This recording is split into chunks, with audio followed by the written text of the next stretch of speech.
Welcome to the Gastlecast. I'm Chris. I am Matt Krogamo and Matthew J. Better. If you like, please find my shows Better Health and World and or Better Fightcast on iTunes or SoundCloud. Thanks. This is another edition to the Gastlecast Talks series. The last time we sat down here and we talked about The Walking Dead, so we talked about our favorite Halloween movies. The talks that we wanted to go over today, Marvel Cinematic Universe going forward after Thor Ragnarok, DCEU, and the new Justice League movie. Reviews have been released, so we're going to talk a little bit about that.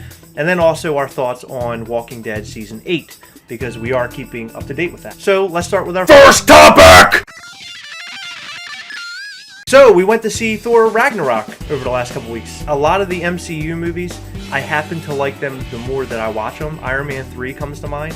That's one of those movies I like more and more and more as I watch it. It's a very good one to pick out. Yes, and so now we're in this portion of the series where you're getting your characters that you know and love, and you're seeing them where they don't have what makes them the superhero that they are. So Iron Man didn't have his suit in Iron Man 3, and he's running around James Bond style. And in Thor, we have Thor without the hammer and without his hair. Yeah. And kind of just almost like a regular guy on that planet, because he is a strong character, and he didn't know the inner focus of what makes him as strong as that he could be. As Odin said, the hammer isn't what makes you.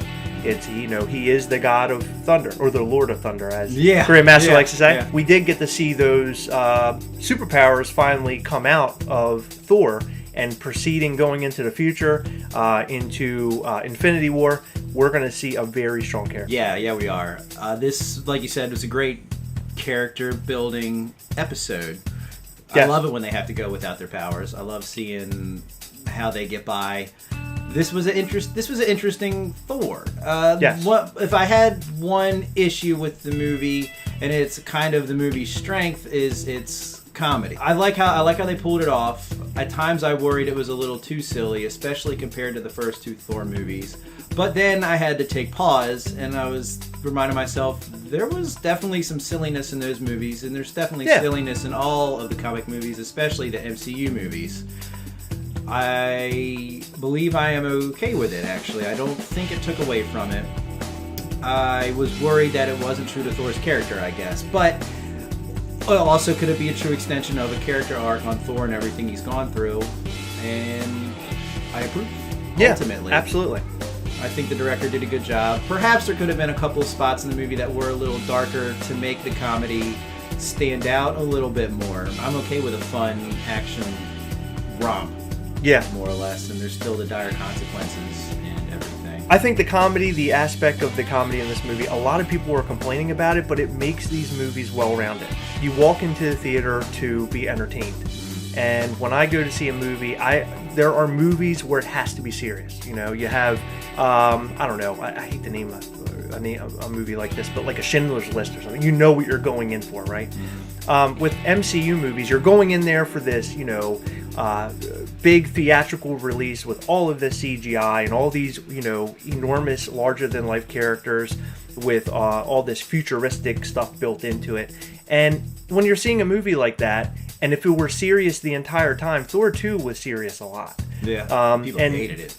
And it wasn't very well received. And I'm not saying just because there wasn't a whole lot of comedy in it, but I think by including that comedy in Thor Ragnarok, it just made it fun. Like, you want to go see it. It's a lot of fun. Were the characters directly, derived and story derived from the comic books and all this?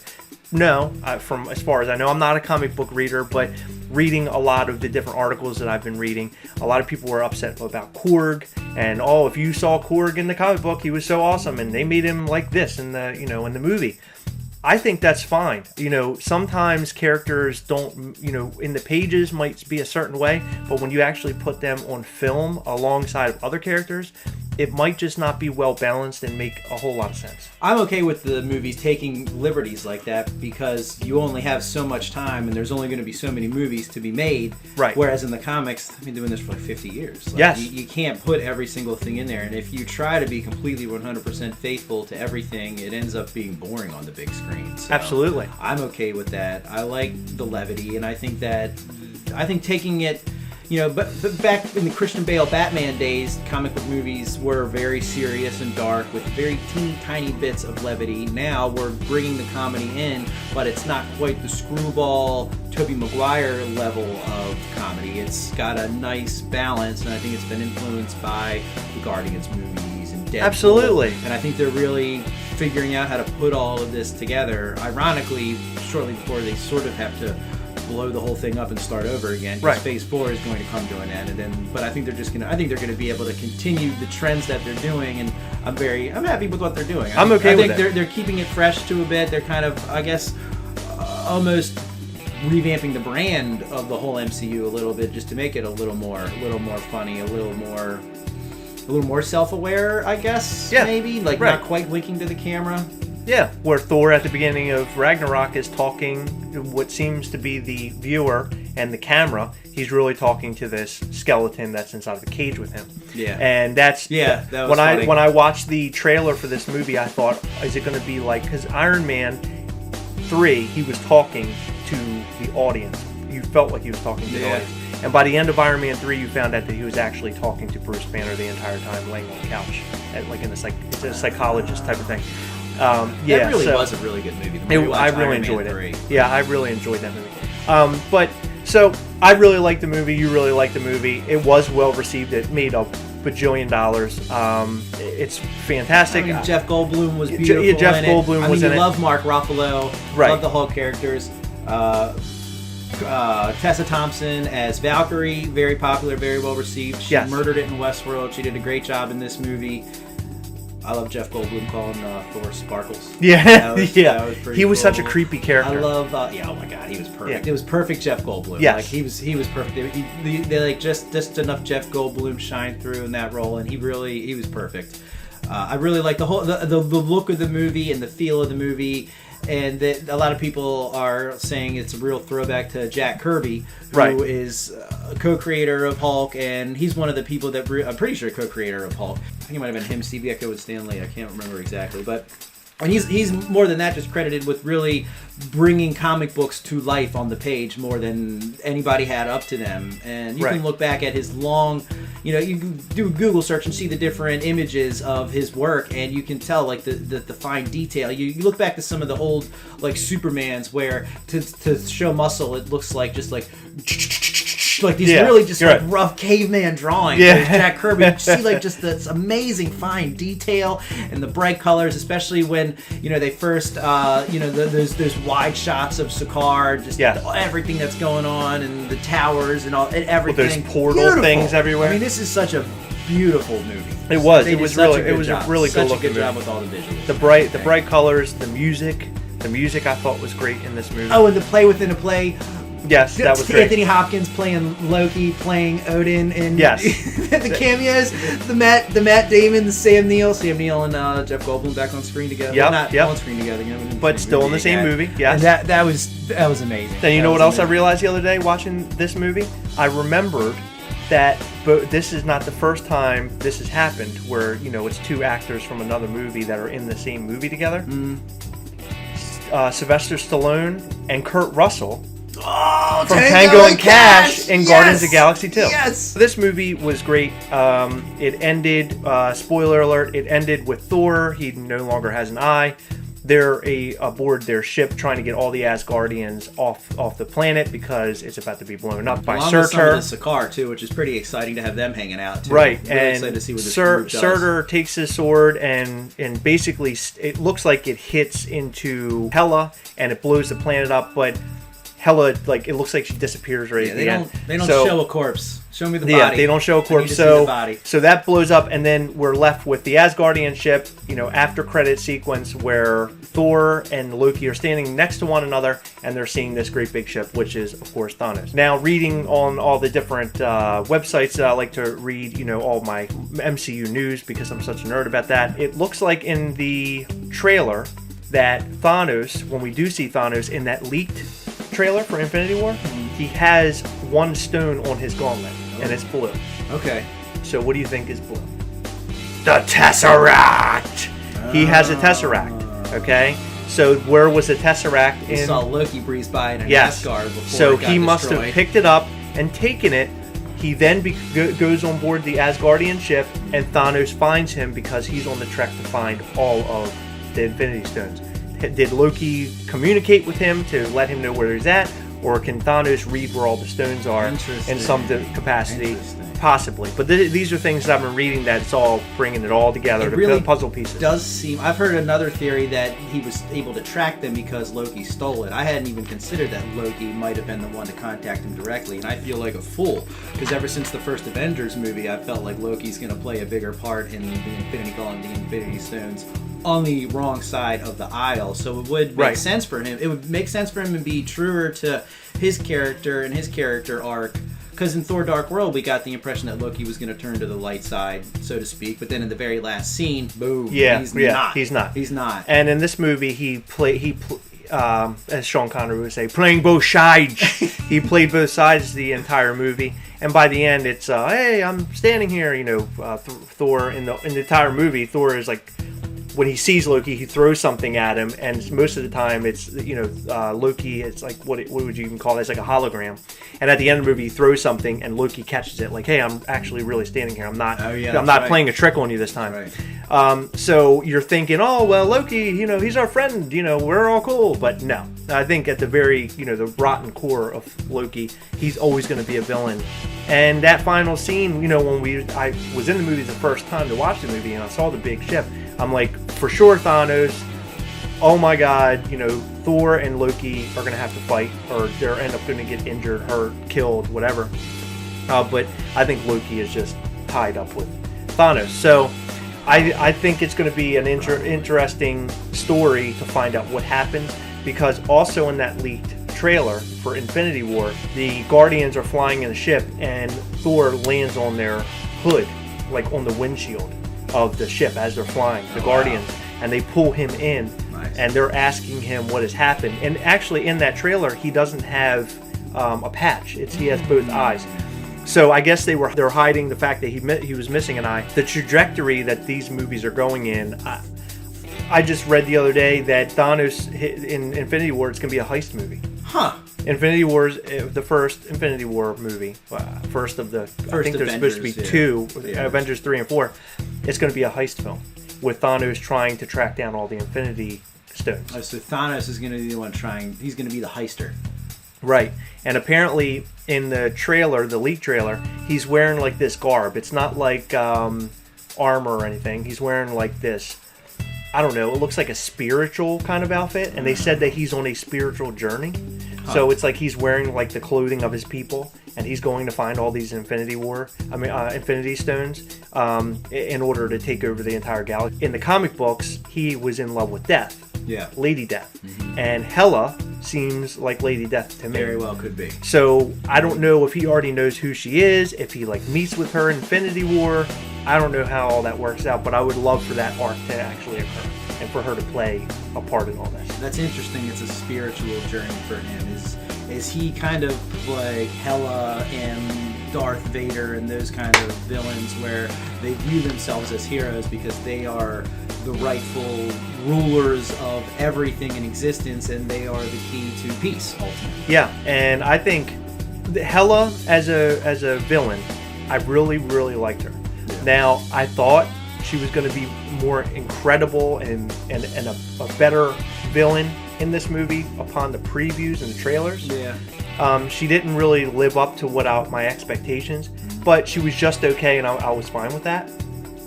It's really hard to get a really good villain in the MCU for some reason. Yeah. Loki happens to be like probably the greatest villain aside of really Winter Soldier. Yeah, so those two characters, Winter Soldier when he was a villain, those are really good, villains. And in third place for me is the guy Baron Zemo from Civil War. The villain with a good ethos is very important. Yeah, I thought that his whole backstory, that he lost his family, in the Age of Ultron was great, and it made you feel for him, and all that. It showed you the people on the ground of a Sokovia, where in all these movies up to now, we don't think about them quite so much as we do the heroes trying to save the world. Like, even though they were successful in their mission to save the world, all these innocent people got wasted because of you. Right. And it's interesting that Tony Stark created Ultron, so he literally is responsible for everything that happened in a way. So what leads the Infinity talk leads into our other heroes and what they're up to and what they're going to be doing in these upcoming movies. Tony Stark, always the same, you know, the hero and has all the armors and everything. So I think his story isn't going to be nearly as complex as some others. I think Captain America's story is going to be very complex because we have a different Captain America. He no longer has a shield. It's another kind of, I don't want to necessarily say fish out of water, but a character who doesn't feel nearly as good or as confident. He's less of a Boy Scout now. He's a fugitive from the law. Right, and he's going to have to protect himself without carrying around that shield because, you know, even though that shield defied the laws of physics and everything, it still kept him, in Civil War, kept him well guarded the entire time. People were shooting at him. He was holding his shield up and protecting himself. I remember he used it to put it down on top of a grenade at one point in that movie. So that shield always saved him. So how is he gonna, you know, turn out in this movie? I don't know. He's the nomad, I think, version of Captain America in this upcoming movie. Yeah. And it seems like a matter of time before Steve Rogers dies. Most likely in Infinity War, and we're either gonna see Bucky or Falcon. Perhaps Falcon pick up the mantle. Either one is just as likely. Falcon has grown to be one of my favorite characters in the MCU. Awesome. I happen to love that character. I didn't know what I thought by watching the trailers for Winter Soldier that, why do they have to cram another character in these movies where it's like a small story movie, you know, like an offshoot story into the, you know, wider story scope. But I thought he was a perfect character for that movie, and he fit in just perfectly. He was even better in Civil War. They're really figuring out. I mean, compared to Batman and Robin 20 years ago, however long ago it was, where we're just trying to. Now they're really figuring out how we can integrate 5 characters in because you don't need to worry about them, every single character shining necessarily. Like you can have Doctor Strange show up for 5 minutes. Like I think they would have never been able to do that 20 years ago. No. But now the comic book movies can really emulate the comics, where you actually can have this big time major character show up for just a segment and then they're gone again. They just a couple pages of panels and then woof, gone, and we'll see them again some other time, maybe, who knows. And I really I like that. I like how they're keeping that real. And Doctor Strange's story is going to be not necessarily even his story, but just see how his powers work into these movies, like Infinity War, because he has the stone in the eye of Agamotto. So that's going to be interesting. I'm really interested to see what happens to Vision, because Vision does have a stone in his head. How are they going to complete that Infinity Gauntlet? Because you know at some point Thanos is going to get a hold of all 5 stones. You can't have an Infinity Gauntlet and not see the whole deal. Like we got to see it. Got to have them all once. Got to have them all. Someone's got to get their hand on a complete Infinity Gauntlet at least. They are saying that there are a lot of set pictures of characters dressed like they were in Avengers. Okay. So there could be some time travel situations going on in Infinity War, which also kind of gets me all riled up and happy. I think that's really cool. In fact, there was one scene where it is the exact costume that Thor wore in Avengers, and the exact T-shirt that Tony Stark wore in Avengers. It was like I can't remember.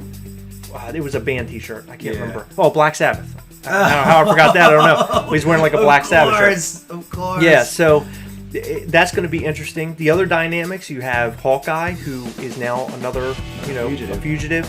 And Falcon, another fugitive. Ant-Man, another fugitive. Are they all just going to be hanging out on Hawkeye's farm? Since it's like off the grid? Is that where Cap that's and where all going to be hanging out. Be? Somebody's going to be hanging out in the farmhouse and everything else. Going to be milking some cows, and then all of a sudden... Well, Hawkeye apparently is like dressed all in black. He has like these tall black boots. His hair is like shaved. It's almost like he has a mohawk, like the set photos. So he's a really cool looking character upcoming in these movies. Maybe a future post-apocalyptic, who knows? They could do all kinds of stuff with time travel. Oh, absolutely. You can also bring people back from the dead with a full gauntlet too. So exactly. The sky's the limit. It makes me wonder if the Avengers will go off-world somehow.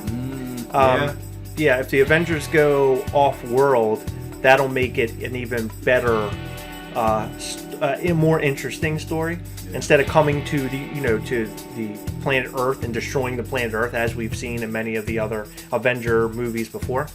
Also, the big thing with the Guardians and meeting the Avengers for the first time and seeing how they all kind of interact with one another, that's going to be awesome. There's so many awesome, cool things that I'm just not even, my body's not ready for it. Yeah. It just isn't. And Black Panther is the next movie to come out. And the Black Panther movie is going to show you what Wakanda is going to be like and all that. So that's going to play a big part of the Infinity War movies. I'm stoked. And I hope Winter Soldier shows up. I hope they unfreeze him. Oh, yeah. I think that would be cool. He's got to. I don't know if he'll show up in Black Panther or Infinity War. It seems like, oh, God, it would really be nice to see him show up in Black Panther. I think it would be great. He really ought to. He's there. Oh, I really want to see, as a lot of other fans want to see, Rocket ask to take his arm because he needs it. Needs Winter Soldier's arm. You know how he does in the other movies where he needs the guy's eye and he needs the guy's leg. So anyway, that was my thought on the future of MCU. Any thoughts that you like to? I think we covered it. Yeah. So MCU, loving that, and I want to see more and more and more. I'm still not tired of it. It's been 10 years. I'm still not tired of it. It's all leading up to the grand scope they're adapting it just how it needs to go over the years, and yes, retaining what they're like a good band who retains what makes them real, but they are able to develop what they're doing and adapt and not remain stagnant. I love going back and watching Avengers and just seeing how different. Just seeing how different and how much has changed and how the characters have changed and what's happened.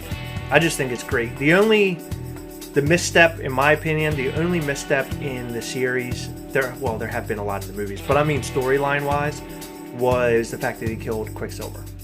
I think that, now they said that because they had the Eye of Agamotto, maybe they can change time and bring some dead characters back. Hey, that might be cool, why not, I don't know. That's one character I would have liked to have seen a little bit more of. Why not kill another character? I don't know. Maybe they really had no other character to kill. But I would just like to see more out of him personally. Yeah, that was a bummer seeing him eat it. Big time, big time. I knew somebody had to go, but he was too new for that.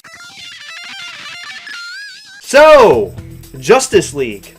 Well, we just talked about Avengers being the perfect movie because they managed to blend all those franchises, and there was not an ounce of fat in the first Avengers movie. They did a beautiful job. Everybody got the right amount of screen time. Yes.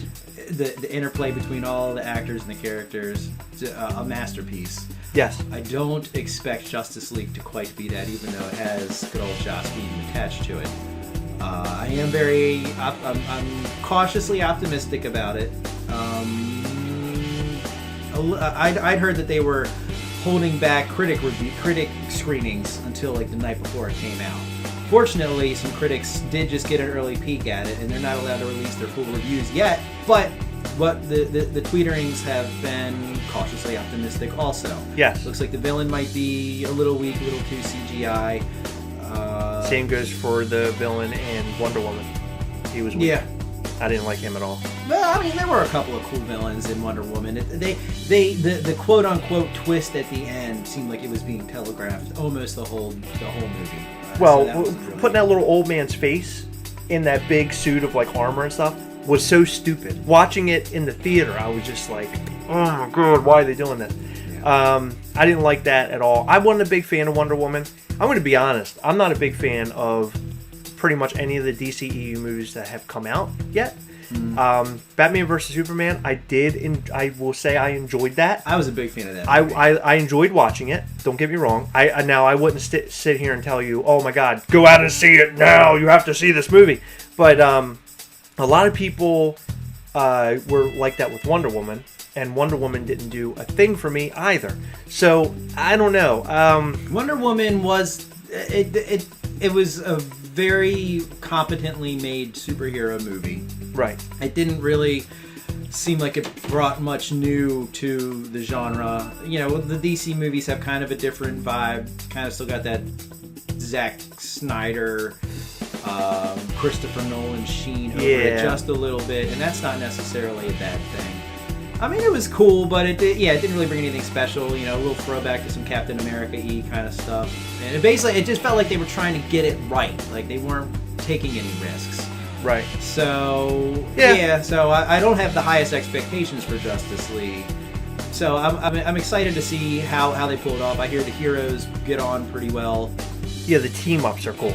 Yeah, the team-ups are cool. My biggest fear for Justice League, ever since the first trailer where they show Aquaman going, my man!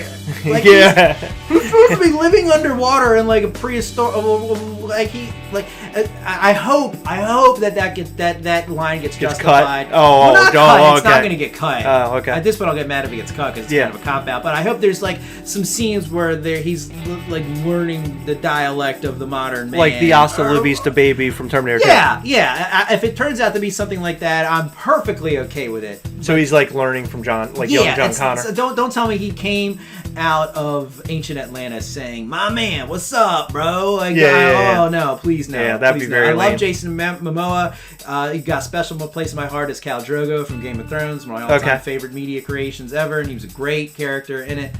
But he wasn't really shining as he was basically talking like a caveman in that whole thing. So I don't know what to make of him. It seems like Aquaman isn't necessarily supposed to be bulked up like Arnold Schwarzenegger, like Jason Momoa is, but maybe he could be, I guess. I love Ben Affleck's Batman. Ever since the second I've heard he was going to be Batman, I've been defending it.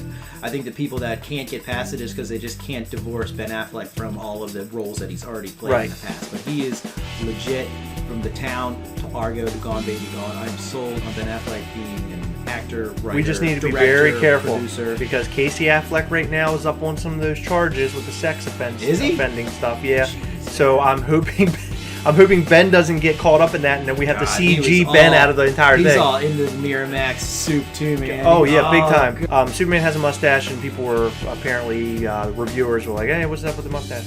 That's kind of stupid. What if he came back? I mean, in the comics, he came back with a mullet. So yeah, and then a beard too. Didn't he have a beard and a mustache or something? Like a whole thing. He might have. I'm really looking forward to seeing The Flash. By the trailers, by watching the trailers, I'm like, oh, okay, he seems okay. I'm not like totally sold, but they're saying, the reviewers are saying, after seeing the movie, they're completely sold on him. Okay, nice. So that could be really, really cool. I'm kind of mixed on him too. I can't quite tell if he's just a little too goofy, a little too silly, a little not quite motivated enough because he's like, I'm bored. He might be the saving grace of the entire movie. Yeah. We'll see. Cyborg. I've heard he could be a weak link as far as the heroes He go. is just. It's not even that he's a weak link. The CGI on that character, even in the trailer, I mean, it looks horrible. I mean, really, really bad. And so here's the thing: I'm a big MCU fan. If you couldn't tell back here, I'm a huge MCU fan. I love Marvel Cinematic Universe. I'm really, really hoping that this movie does well. I'm not necessarily looking for like competition and saying, oh, DC sucks and I hope MCU beats them and blah blah blah. I'm not looking for that. I want to have other series of movies that I can go to the theater and spend my hard-earned money on and say, hey, I'm spending my money wisely. Because when I went to see Suicide Squad, I literally walked out of that movie and wanted my money. Like, I wanted my money back right then and there. I didn't even stay for the post-credit scene. Oh, I was so upset. Done. I was so upset. As the post-credit roll, I'm ready to go home. We were sitting there, my friend Eric and I looked at him and he looked at me, and we literally said, "What is this? What is going on?" I went home right away and recorded a podcast about it. Did you? I was like, I gotta go off on this right now. I gotta go off on this. It was just horrible. I don't know whose idea that was.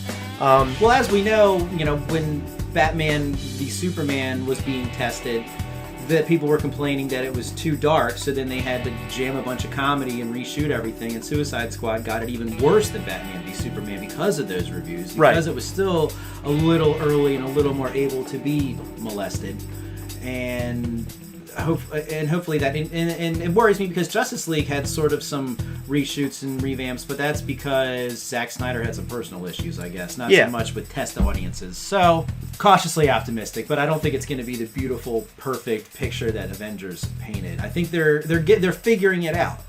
They want maybe in a couple more movies they'll be where the MCU was at Avengers, where they were able to strike that balance and have effective villains and everything. I think it was a brilliant idea to bring Joss Whedon in. Yeah. Because if anybody's going to bring a bunch of characters together and make it work, Joss Whedon can do that. Did it with However, he can only do it with... So Avengers, they had separate movies for all their characters prior to the movie coming out. So he already had something to work with. In this movie, he didn't have everybody to work with. He only had Batman, sort of. He had Batman and Wonder Woman already. So then he's putting in these other characters that he had to fit in. I mean, in the original movie, the only character we had never seen, I guess you would say, really, because the Incredible Hulk didn't really count, was the Hulk. We didn't really know much about the Hulk just yet.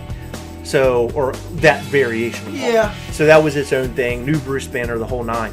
I mean, I think he's supposed to be the same character. I think it's that's part of the MCU. It's supposed to be part of the continuity. Well, they always say that that's the one that they divorce themselves from the most. I think they only kept it in there only because it made some sort of money, and maybe it made a little bit of sense in the story as time goes on. But you don't hear much about that story going forward. The actor bailed. Joss Whedon jumped into this Justice League movie, and there were already some things that were there that he had to kind of mess around with, and then there were some reshoots, and I don't know what he did with the story, but he went in there and he had like a half-built home that he didn't know anything about this half-built home, and he's trying to figure out how was this built before. Okay, so to build the other half, I'm going to have to do this and try to modify it to make it exactly like the first person that worked on this house. As he's building it, maybe that foundation wasn't so great and it's a little creaky, and he's building this house. He's like, oh my god, I don't know if this is going to fall over or not. Yeah, or that's kind of the same thing that's happening here. It's like here. A contractor who comes in. The first contractor bought all the sink and everything to be installed in the toilet, but then he bailed. Right. So then he got to bring another guy to come in, and he's working with someone else's supplies. I've heard that this actually was a pretty good blend of both of their creative forces. I want to say it was someone from IGN who said it has the look of a Zack Snyder movie, but the sound and the feel of Joss Whedon, or just a nice mixture of both. So of a weird strengths. Frankenstein movie. That's great. Yeah, that's the way I want to be okay with that. That's the way I want to go into this thing. The Avengers, Justice League are superpower teams. We got a super production team with Snyder, Whedon. I like our explanation was all construction related. I thought that was great. That was awesome. We're poets. Yeah, yeah, that's right. But yeah, so I'm looking forward to it. It comes out this week. Already have my tickets. We're gonna go see it. We will do. Me too. Heather and I will do a 5-minute review. Where she'll probably fall asleep and I'll just be talking and talking and talking. She might actually have more to say than I do. She did about Wonder Woman. She hated Wonder Woman. After the movie came out, people were like, "Oh, this female empowerment. We're finally getting a hero, female hero character." It's like, well, wait a minute. We had Black Widow for a long time. There's been a lot of hero female characters. Come on, don't act like this is the first time. And I think that was what DC was banking on because they needed something. So that was an easy thing to grasp on. Might have been giving it a little more love for that. I didn't think the story was all that great, and they killed my favorite character in the story. And Chris Pine? Yeah, he was my favorite character. What was his name? He was my Steve. Yeah, Steve something. I can't want to say Stephen Thompson, but that doesn't. No, it was Steve something. I don't even remember. But he was perfect. I love that character. Yeah, he was and awesome. then, it's like, well, bye. Their interplay was great. That was one of the he was like a little awkward and everything because it's I guess the 1910s. Yes. And her walking around, trying to take the jacket off, and she's got like the half-naked Wonder Woman outfit on, and it's just funny seeing him bumble over his words. Yes. At different parts when they're. Maybe Doctor Strange can pass over into the DC realm and bring him back to life and then go back to MCU. That'd be kind of cool. I like it. Walking Dead thoughts so far, season 8. Won't go too deep into this. I'll just say a couple things. I want more Negan. That's what I was going to say about this last episode. Not enough Negan. And the whole season. I think they're doing it on purpose because I think that once we get to that episode that's going to, the mid-season finale, I think it's going to be big things are going to be happening there. People are going to be dying. Something's going to happen. But because they're winning too much right now. There's too much that assault that they're doing on all these bases in Walking Dead season 8 right now. They're winning a lot. There have been a couple of things that are happening, like the Jesus and Morgan fight in the middle of the woods was kind of lame to me. I watched that and I was like, I don't like it. I don't like this. It reminded me of Underworld. Like I was just like, this isn't good. I don't know how I feel about this. I know a lot of people liked it, but I wasn't a big fan of it. I mean, I like how they are going back and forth with Morgan wrestling between, what he is and what's right and whatnot, because he was the consummate non-killer a couple seasons ago, and now we see him icing dudes, and now he wants to execute the entire field full of saviors. And it's interesting how his descent into wanting to be a killer parallels Rick's character arc in the opposite way, in which Rick was all about killing all of these people, but with the last two characters that he encountered in this episode that Daryl ended up killing for him, and you could tell Rick didn't necessarily want to just gun them down. Right. And so it sets up very nicely to see what happens when Rick gets back to the hilltop and he's got to deal with these two bunkers full of cold-blooded oh my God. cult member killers. It's interesting how earlier in the series, we had smaller groups of people, and as the groups of people grow and those problems get bigger, now this problem with all of these captives is reminded me of when they were back on Maggie and Herschel's farm, and they had the one guy that they needed to decide what to do, that they needed to execute or not. And now there's just a whole platoon of them they have to decide. I like that throwback, and that's back before Rick really lost any of his humanity. And he's lost it and regained it a couple times since then. It's nice to see what they do with the characters. Like, they're trying to, everybody's been a bad guy at a different point almost, and I like that exploration of the different sides of our personalities and what we might be capable of put in the right situation. And I like how now it's like they're getting bigger. Basically more money, more problems. Now they got more authority, they got more problems, they got more people to deal with. And it's also nice how they're not as protective of the people anymore. Like before, it was no, Carl, you can't join in. Now Enid's got a gun. It's gonna, Eric, I think that's his name, the weaker of the two gay guys. Yeah. He's out there trying to pull his weight, and he's taking names and everything. It's nice to see even like everybody is involved. How it is, it's gonna be a matter of time before Judith is rocking an AK, and I like that how everybody's involved. Well, I think they're going to end up doing a time jump probably after this season. I really feel like they're going to do some sort of time jump. That's what all the dream sequence are setting up for. We're going to see Old Man Rick. I think that's what's... Okay. I don't think we're going to see Old Man Rick necessarily. Maybe. Oh, he looks kind of like Old Man Rick. It does. It's like this season's going to age him 5 years, like the president. Right. But I think they're going to do a time jump, but maybe not that crazy of a time jump. The other weird thing that I read the other day on one of those websites, they have mentioned that... Remember they picked up that baby last episode, Gracie? Yeah. Did you notice in the dream sequence, or the I guess it's the time jump that they showed you on the first episode? They showed you a little girl going up to Rick, and they think that little girl might not even be his daughter, that it could be Gracie, so maybe as Judith dies. So there's like a lot of different things being thrown around. Who knows what's going to end up happening? Maybe that's not true. Maybe that is really Judith, and the other Aaron has the other baby still. Yeah. I don't know, something's going to happen, but I can't wait to see what happens going forward. If they know enough to do time jumps the way that they're doing, they must have a pretty good landscape and well written out what the future is going to hold. The problem is that this show is fans that were diehards of the series when it first came out because it was post-apocalyptic. They were always like down on their luck trying to find play. Now it's getting very comic booky. Yeah. And you're getting weird characters like the garbage people still run the wrong way. Yeah, they're weird dialect. It's like the apocalypse happened 18 months ago. How did you develop did you forget like adjectives? Like what?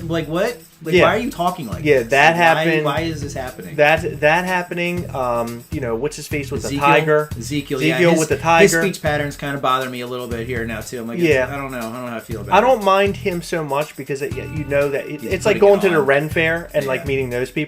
I don't find that to be so much of an issue. What I find is an issue is that, okay, he was a zookeeper and he had a tiger. How in God's name is this tiger running around and doing all these things by itself and like maintaining this bond with him? It knows who to kill and who not to kill. Exactly. Like it's a dire wolf from Game of Thrones. Like, it's just a regular. That's an animal. Like, that thing's just a monster. It's very bizarre. I don't know what that's all about. Now in the comic book, I guess it would make some sort of sense, and it maybe not make sense, but it's just cool. It's a cool thing in the comic book.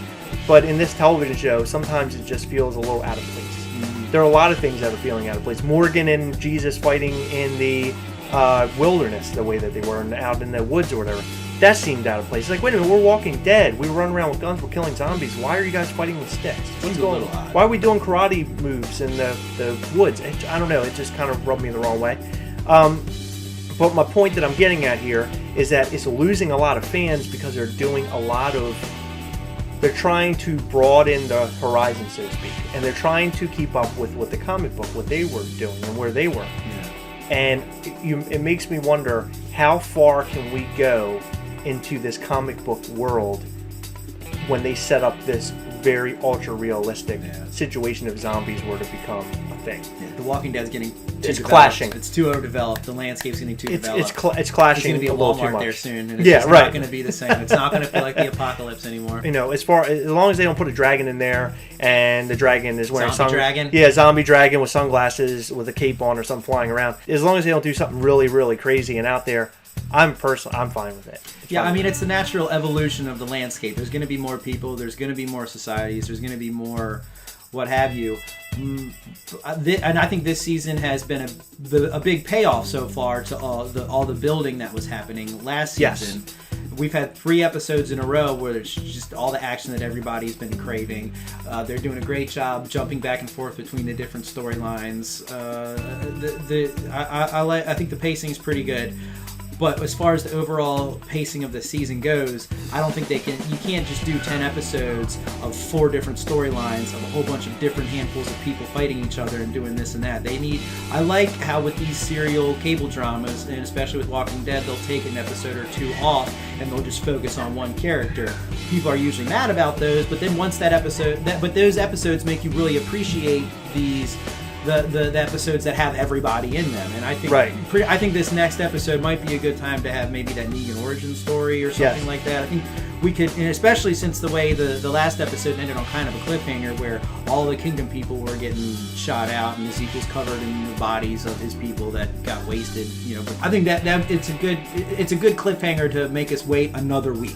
Right. A lot of people would be mad about it, but if those episodes didn't happen, we wouldn't appreciate these big ensemble episodes. Absolutely, I agree.